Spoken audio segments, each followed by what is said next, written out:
Amém, aleluia.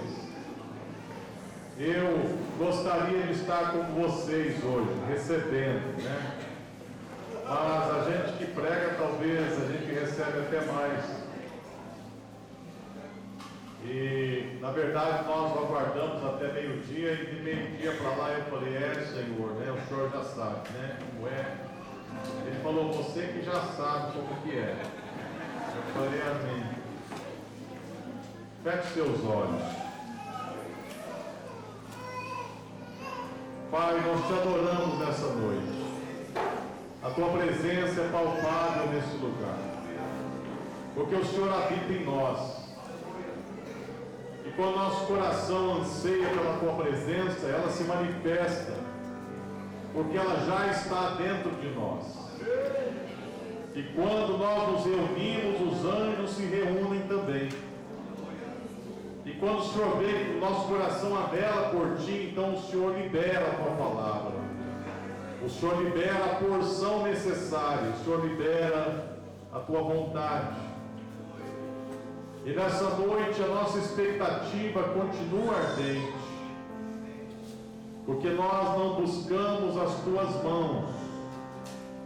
Nós não viemos aqui para pedir nada.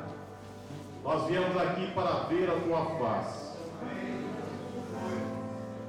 Nós viemos aqui para sentar aos seus pés como Maria e ouvir a tua voz e receber a tua mão na nossa cabeça e as tuas instruções e a tua presença e o teu amor e a transferência do céu para os nossos corações, porque tu és o céu em pessoa. E nós aqui na terra precisamos muito do céu. E tu és o céu em pessoa. Tu és a revelação perfeita. Tu és a imagem do Deus invisível. Tudo foi criado por ti e para ti, Senhor. Nós somos teus, aleluia. O Senhor tem nos falado desse avivamento, dos precursores, daqueles que o Senhor tem feito arder o coração, que o Senhor abre a boca como trombeta para proclamar e transmitir. E nós estamos aqui, Senhor. Eu quero te agradecer por todos que vieram, todos teus servos, tuas servas, intercessores, novos na fé, pastores, líderes que estão aqui, que foram convocados e no espírito deles queimou o desejo de estar aqui, de participar desse movimento do teu espírito, que é para a glória do Senhor, não é para a glória de homem algum, para a glória do Senhor mesmo.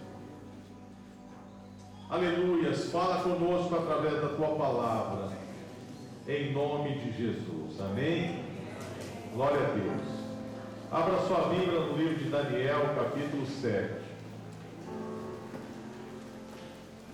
Esse livro tão antigo, ele é tão atual. Livro profético por excelência, que conta o resumo da história que ainda havia de acontecer, em parte já aconteceu.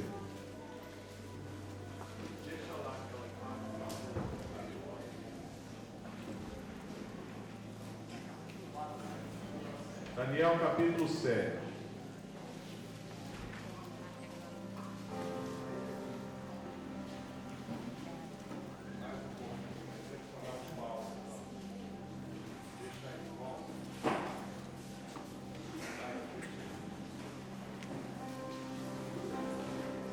No primeiro ano de Belsazar, rei da Babilônia, teve Daniel um sonho e visões na sua cabeça. Quando estava na sua cama, escreveu logo o sonho e relatou a suma das coisas.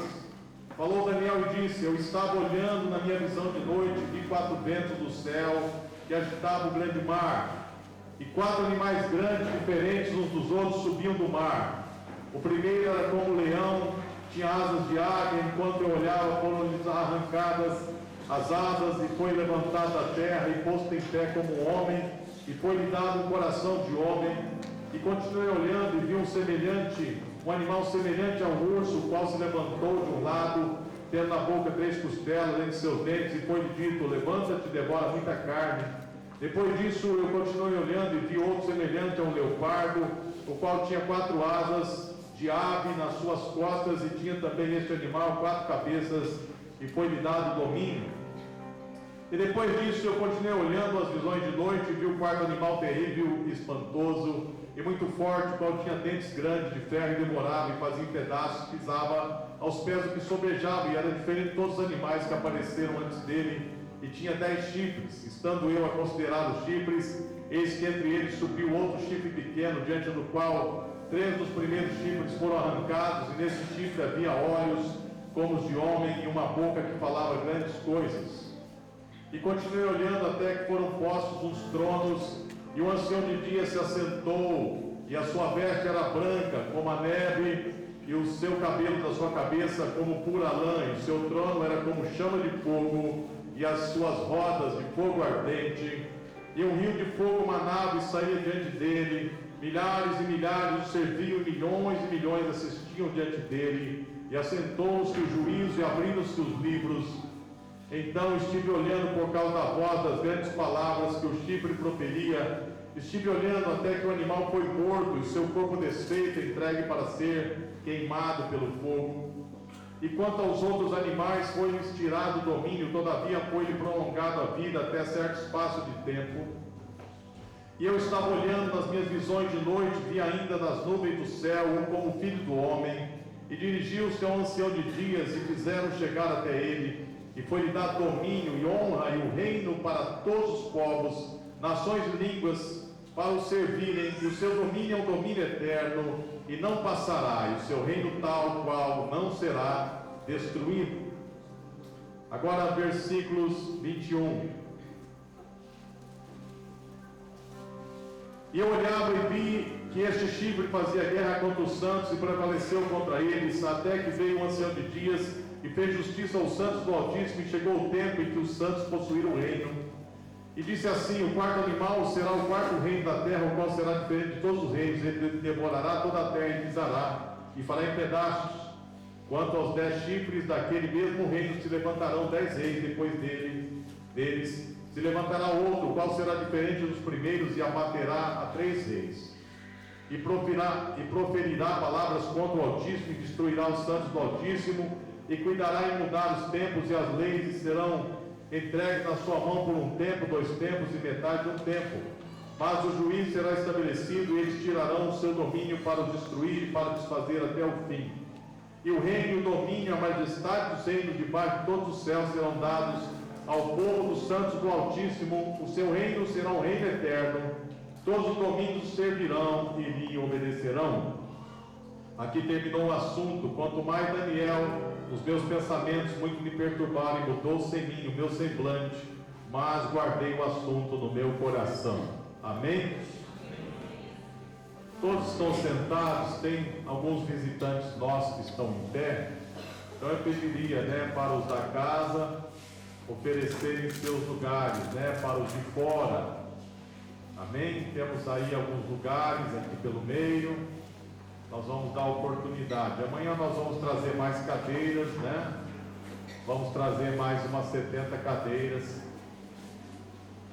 Muito obrigado pela presença de todos. Aleluia.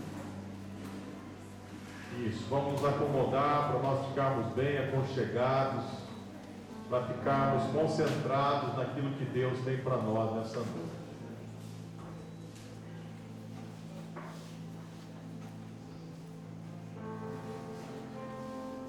Para quem estuda escatologia, as doutrinas do fim, sabe que nessa visão de Daniel, algumas coisas já se cumpriram.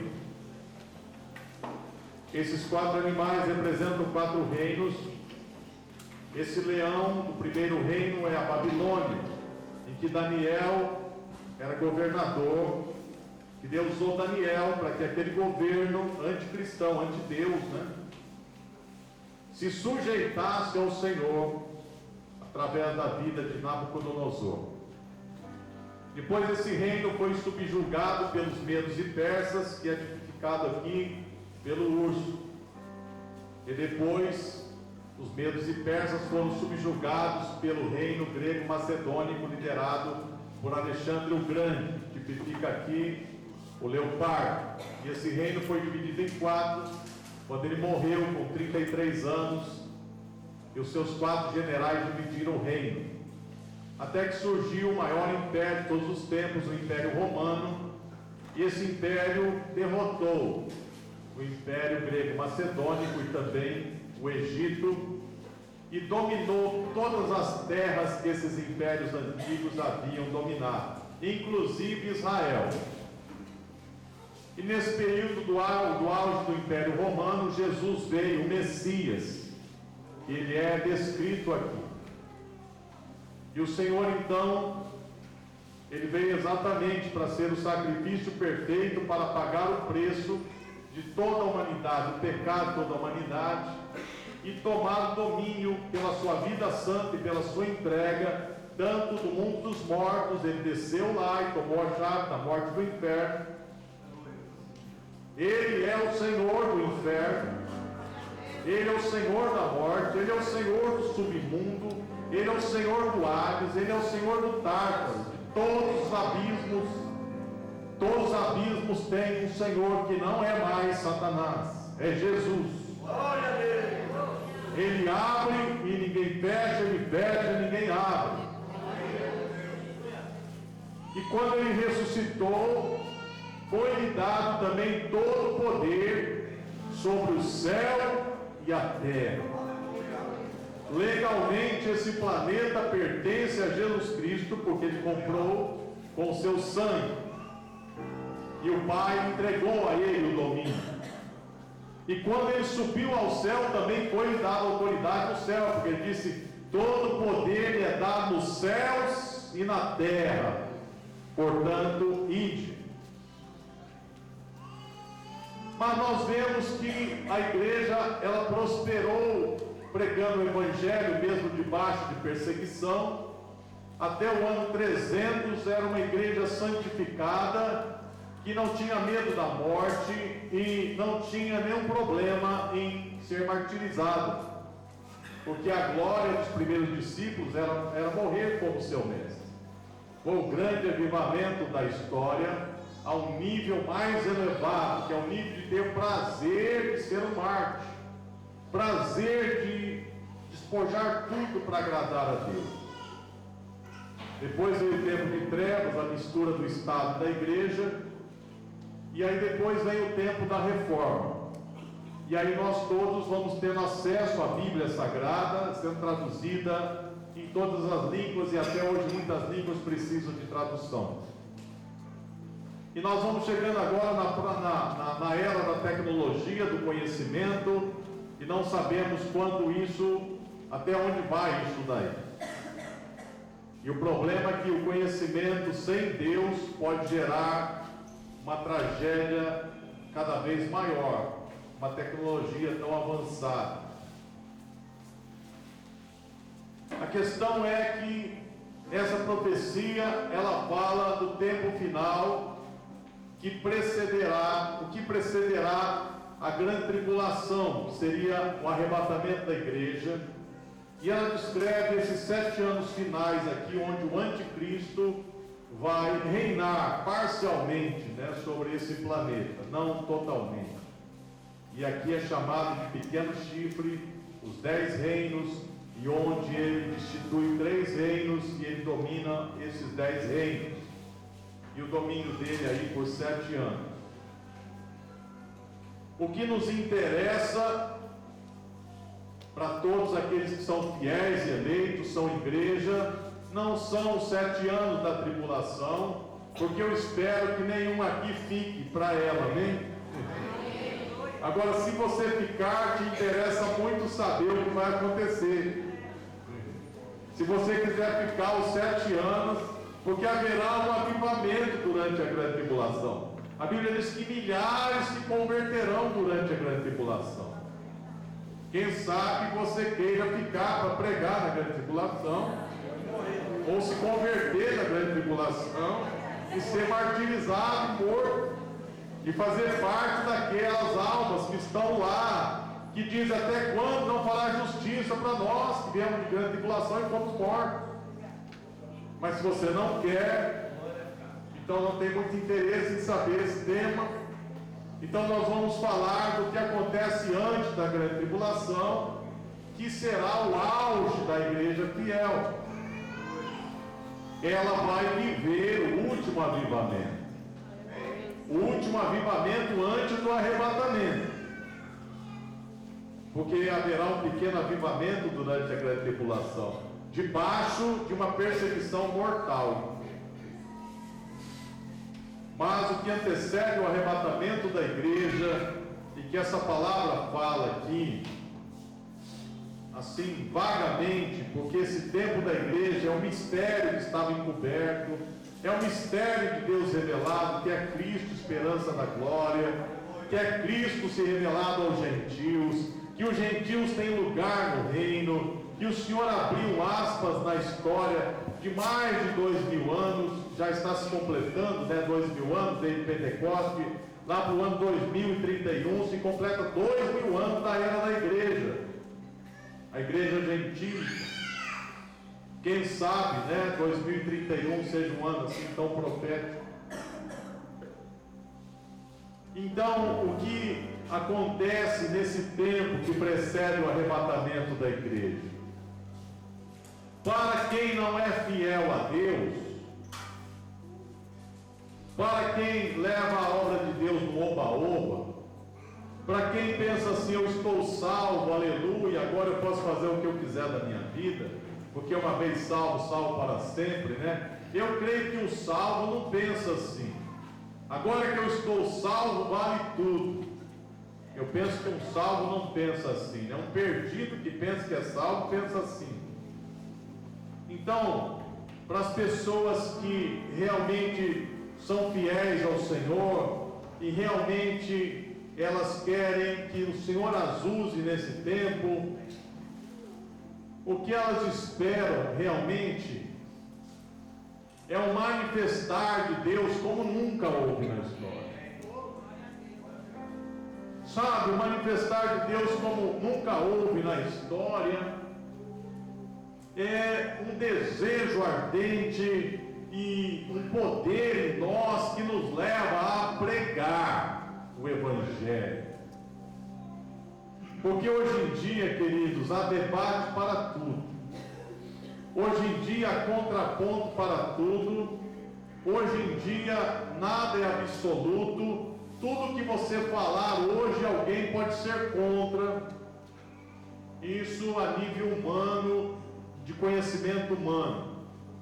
Mas quando você prega o Evangelho debaixo dessa unção que Deus tem para derramar para nós nesse tempo, aquilo não é uma palavra para ser discutida ou para alguém dizer se é certo ou errado. É uma palavra que penetra, que é poderosa.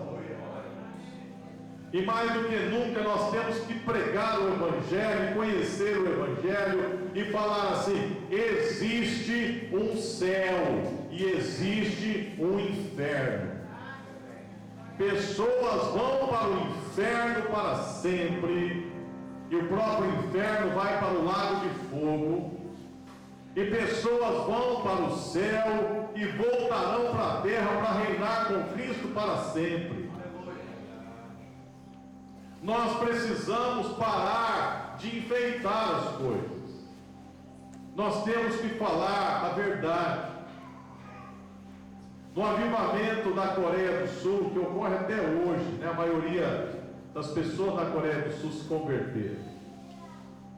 Pastores do mundo inteiro vão lá ver o segredo do avivamento. Eles chegam lá, eles ficam espantados com a simplicidade, porque os crentes oram muito lá. Aí eles ficam pensando assim: vamos ouvir a mensagem do pastor, porque deve ter alguma revelação profunda, e ele só ouve assim: céu e inferno, perdido, salvo. precisa se converter, aceitar Jesus como seu Salvador e viver uma vida de oração e abandone o pecado. Só isso se prega lá. Só isso se prega lá. Mas há uma graça, uma unção, há um derramar, que as pessoas seguem isso assim, com uma disciplina incrível. Elas não questionam e elas não estão atrás de grandes coisas. Essa simplicidade, ela é regada pela presença do Senhor. O Senhor está nos levantando para pregar o Evangelho de uma forma muito simples, sabe? Olha, a iniquidade entrou no mundo espiritual desde Lúcifer. A iniquidade é simplesmente não aceitar o projeto de Deus, não confiar em Deus e querer ser Deus de si mesmo. E Adão e Eva foram enganados por esse pensamento, e a humanidade se desviou de Deus e se tornou irreversível, e ninguém conseguiu cumprir a lei de Deus, apesar que todo ser humano sabe e tem consciência do certo e do errado. Nós moramos numa tribo indígena há 15 anos, os índios nunca tinham ouvido falar de Jesus, não sabiam que existia a Bíblia, mas eles sabiam que era certo e que era errado. Eles sabiam, dentro da cultura deles, eles sabiam, isso é certo, isso é errado, e eles diziam assim: eu estou errando. Mas vocês vão para onde quando morrem? Eles diziam: nós vamos vagar na floresta como alma. E depois os camiri, que são espíritos maus, vão nos levar para morar na lama. E nós vamos morar na lama para sempre, passar fome, e a lama lá é muito ruim, nós vamos viver na lama para sempre. Então a religião de vocês é essa? Tem alguma esperança para ir para um lugar melhor? Não. Então eu tenho uma boa notícia para dar para vocês. Tem um lugar melhor que a lama. Porque o Evangelho é a boa notícia. Porque todo mundo tem consciência que erra e que não pode se salvar. Quem nunca ouviu o Evangelho jamais vai dizer assim: quando eu morrer, eu vou morar num lugar muito bom para sempre. Ninguém tem essa convicção que não ouviu o Evangelho. Se ele é espírita, ele vai dizer: olha, eu vou reencarnar várias vezes e quem sabe eu chegue no Nirvana um dia. Se ele é budista, ele vai dizer assim também: eu vou reencarnar várias vezes e um dia eu poderei ser igual ao Buda. Se ele é shintoísta, se ele é muçulmano, ele diz: só Allah sabe quem vai para o paraíso. Se ele é testemunha de Jeová, ele diz: só os 144 vão e eu não sei se eu sou dele, eu acho que eu nem sou. Né? É um perdido então, se não é. Então não tem nenhuma religião no mundo que prometa a vida eterna.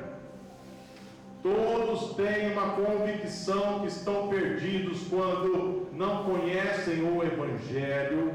Por isso que nós temos que pregar o Evangelho, pregar a simplicidade do Evangelho. Ninguém pode se salvar e nenhuma religião salva. E eu te apresento o Salvador. E o único meio de você receber a salvação é pela fé, porque Ele já fez tudo. E a única coisa que você tem que fazer é crer e viver essa fé. É simples assim. E essa unção desse tempo, ela nos leva a libertar os cativos de verdade.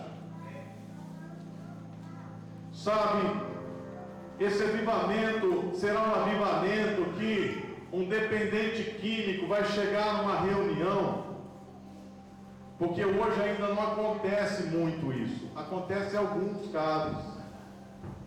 Ele vai chegar numa reunião e ele vai ser tocado de tal maneira que ele vai ter nojo da droga ou do álcool ou ou da prostituição, ou da pornografia, seja qual for a dependência que ele tem, porque vício tem vários tipos, e ele nunca mais vai querer saber daquilo ali. Numa reunião só ele vai receber, porque o Evangelho é o poder de Deus. O Evangelho, ele é o poder de Deus para todo aquele que crê.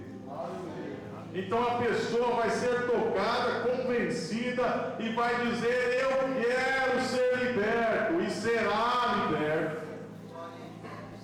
No tempo que eu me converti era mais ou menos assim. Nós éramos libertos numa noite, do grosso, né? Daquele grosso.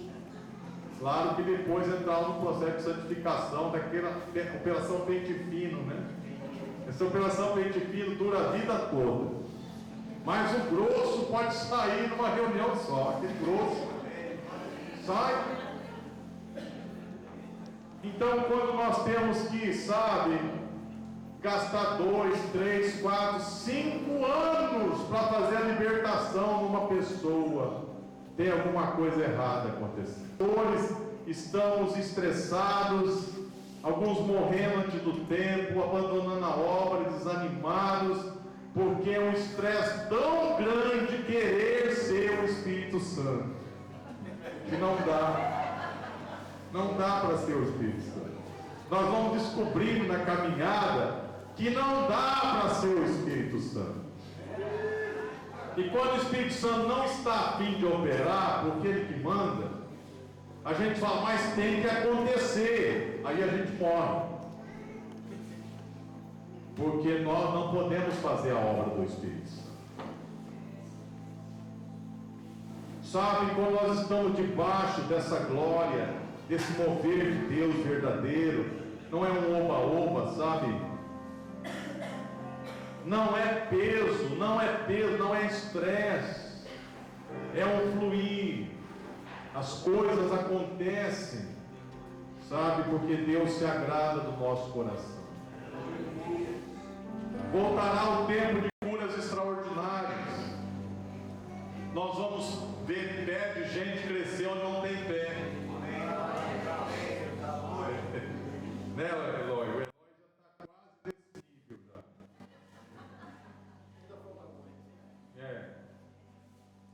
Nós vamos ver pessoas cancerosas expelirem câncer na hora. Nós vamos ver mortos ressuscitarem. Mas sabe por que nós vemos pouco hoje? Porque a glória não está sendo para Deus.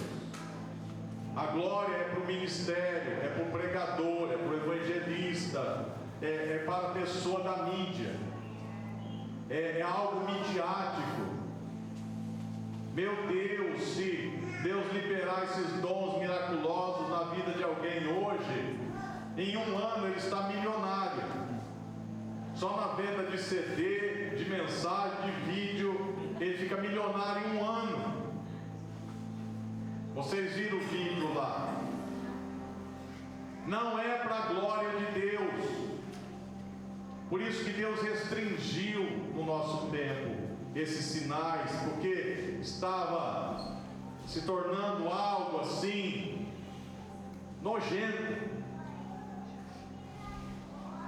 Então Deus, ele está para liberar isso novamente. Os intercessores mais simples da igreja vão curar enfermos. A pessoa vai estar limpando lá a igreja e alguém vai chegar pedindo oração, ele vai deixar a vassoura, o rodo, e vai botar a mão na cabeça e a pessoa vai ser curada ali. E ele vai falar depois: vai lá agora e se apresenta para o pastor, diga que Jesus te curou. Não diga nem que eu orei por você. Jesus não falava isso? Vai, se apresenta ao sacerdote, nem diga nada, quem sou eu? Jesus que é Jesus. Sabe, é um tempo em que o Senhor nos levanta para realmente destruir o mal. Porque a igreja no mundo, ela tem mais poder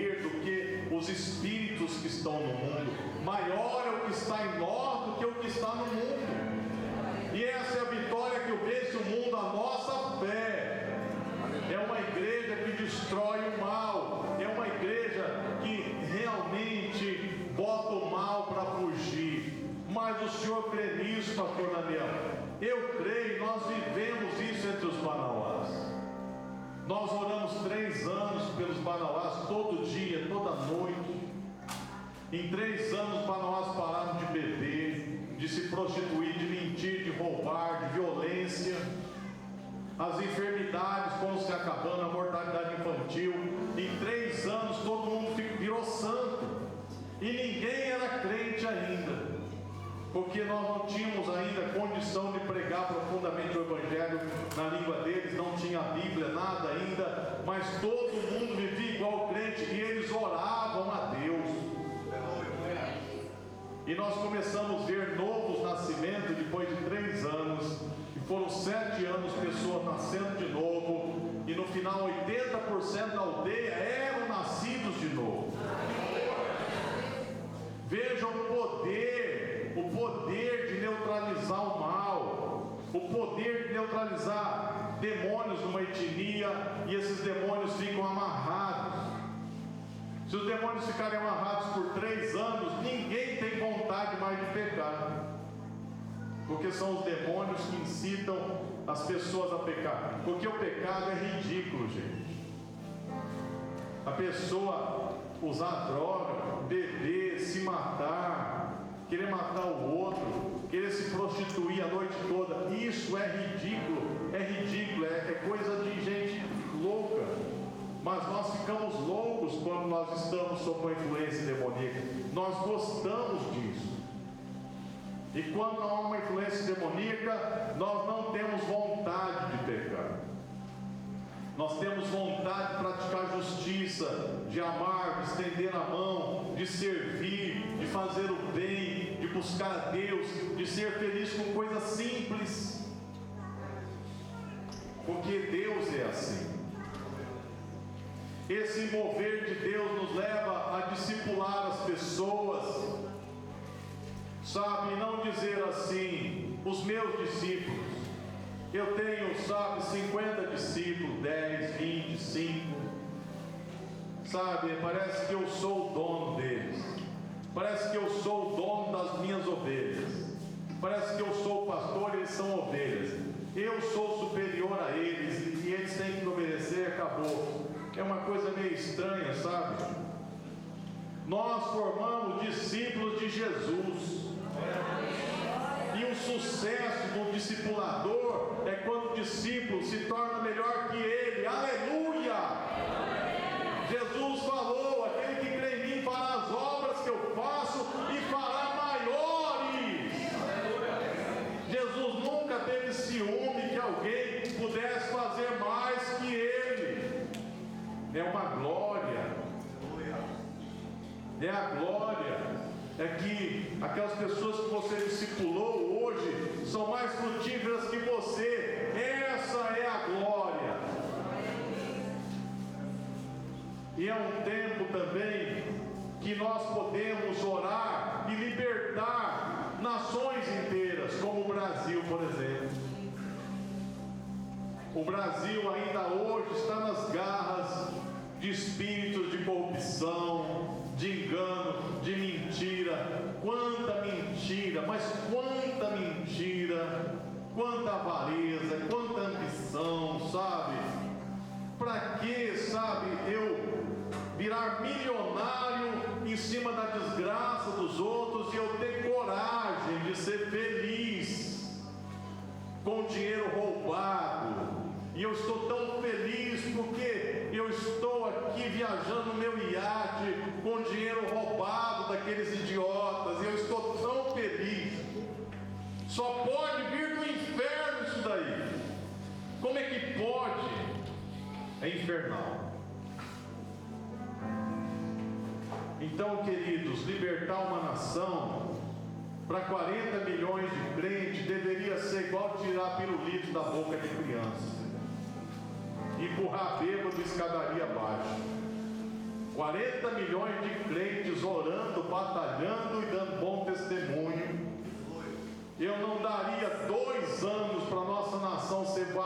vida.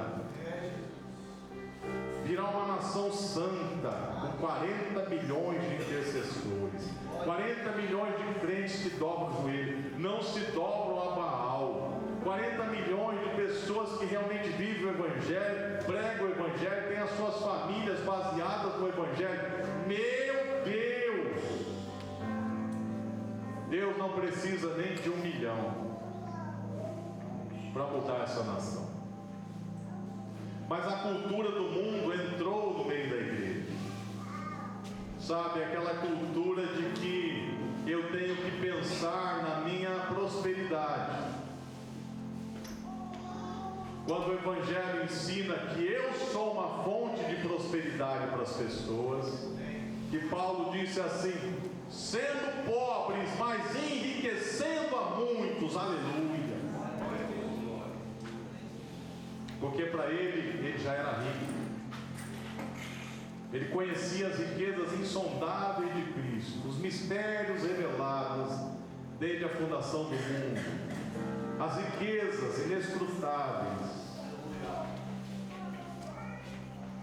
Sabe, uma autoridade. Sabe, enquanto a igreja verdadeira está no mundo, o anticristo não consegue se manifestar plenamente.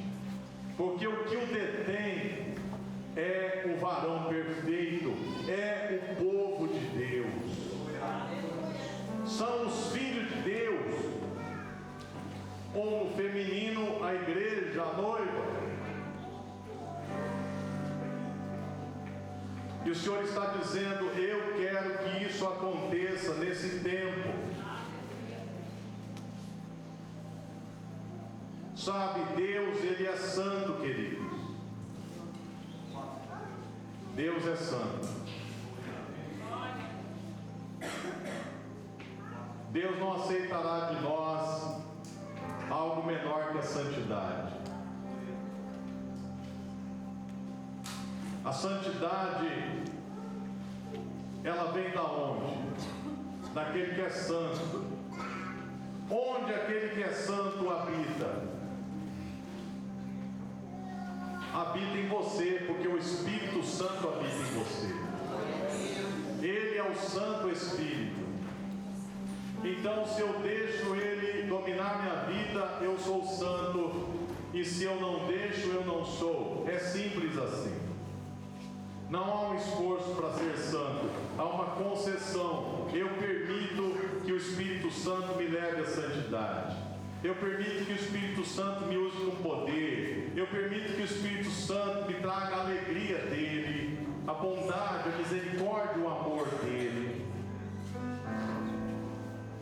Eu pedi para deixar essa figura ali, essa e a outra, porque essa daí é uma figura que fala sobre a visão de Ezequiel. Ele viu uma tempestade, um vento, e havia fogo no meio daquela tempestade, daquela nuvem, e ele viu um ser ali no meio daquela nuvem, e um fogo que se revolvia, um esplendor ao redor dela, e ele viu ali os seres viventes que são a comitiva de Deus.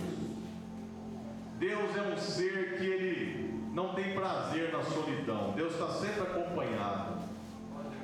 Onde a glória de Deus chega, chega uma comitiva junto desses querubins aí, e milhares de anjos. É uma multidão, é uma glória. Você sabe, Deus Ele quer revelar essa glória para você. Ele quer que você saiba que essa glória te acompanha. Ele quer que essa glória se manifeste, sabe? E Ezequiel, ele viu essa glória assim, lá em Ezequiel capítulo 1 e Ezequiel capítulo 10. E ele descreve que a semelhança de Deus é a semelhança do fogo. É uma semelhança de fogo. Aleluia. E lá nós vemos, lá em Daniel 7, que Deus habita no meio do fogo, sabe?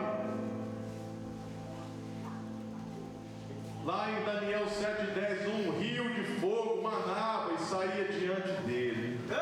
Ele estava sentado num trono, e o seu trono, a Bíblia diz, era chama de fogo, e as suas rodas de fogo ardente.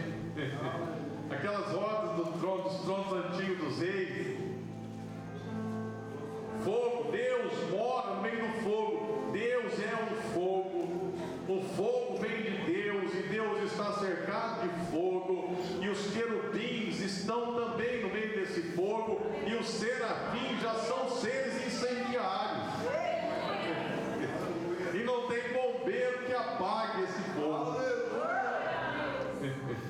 Deus é fogo, e esse rio de fogo, ele flui do trono de Deus. Eu fico pensando, por que emana, que sai diante do trono ali um rio de fogo? Esse rio de fogo que emana, sai diante dele, milhares, milhares, milhões de ser vivos. Eu penso que esse rio de fogo é o próprio Espírito de Deus, que sai lá do céu e vem na terra. E quando esse fogo chega num lugar, começa um avivamento. Porque esse fogo queima tudo que não presta, queima pecado, sabe? Queima lixo, queima prostituição, queima mentira, queima desânimo, queima apatia, queima tudo. Esse fogo queima, e ele começa a mover.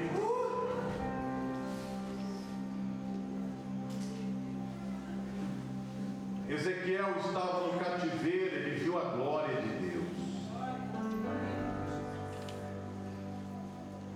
Muitas pessoas, elas clamam, sabe, por essa experiência da glória de Deus. É melhor ter uma experiência com a glória de Deus sendo escravo no meio de um povo, do que viver no conforto e nunca ver essa glória. Esse fogo, ele se chama alegria. O Aniceto dizia assim: o Espírito Santo, Daniel, ele traz um gozo maravilhoso na alma, um gozo, uma alegria maravilhosa. E eu via nele.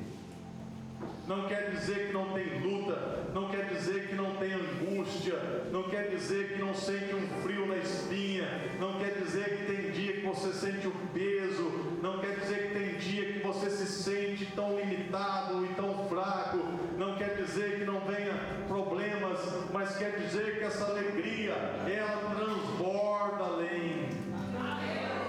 É algo assim. Sabe, esse fogo, ele traz um despertamento, um desprendimento. Ele me desprende, sabe, ele me desprende daquilo que me segura. Coisas me seguram nessa terra, coisas me seguram nessa terra, e coisas que me prendem nessa terra, e eu não quero abrir mão delas, porque elas são minha segurança. E Deus diz assim: não tenha medo, sabe, abra sua mão, se desprenda, porque eu tenho algo melhor para você. É um desprendimento, sabe, para agarrar algo melhor.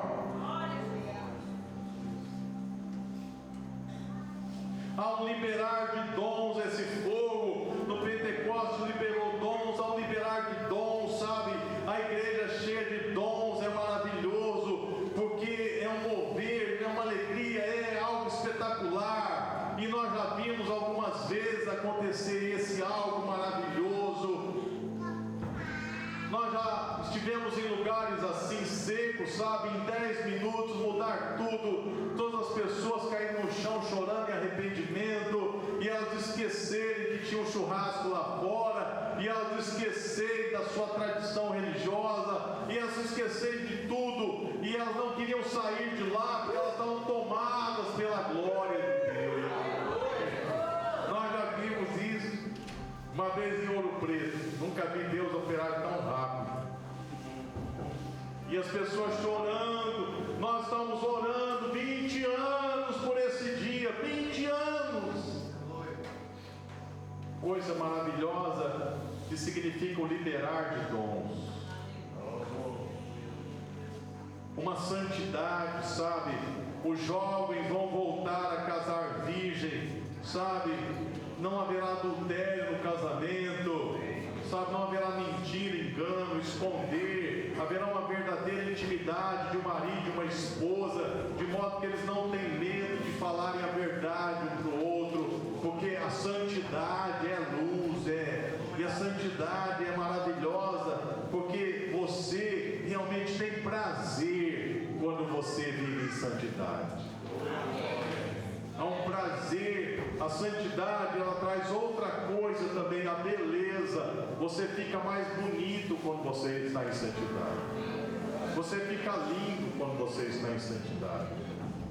Não tem ninguém feio quando está em santidade, porque a Bíblia diz a beleza da sua santidade. A beleza da sua santidade. A oração flui, sabe? Não é aquela coisa entediante, é uma coisa maravilhosa, quase que irresponsável, porque nós temos nossos afazeres, nós não podemos ficar orando 4, 5 horas por dia, mas nós somos tomados e nós ficamos irresponsáveis. A gente não olha mais no relógio, fica irresponsável. A gente mergulha naquela oração, de justiça que começa em mim, sabe? E eu não admito para minha vida sujeira mais, eu não admito mais na minha vida falcatrua, corrupção, eu não admito mais em mim. A sede de justiça não é assim: oh Deus, muda esse governo, esse país, essa nação que eu não aguento mais. Não, muda em mim, tira de mim.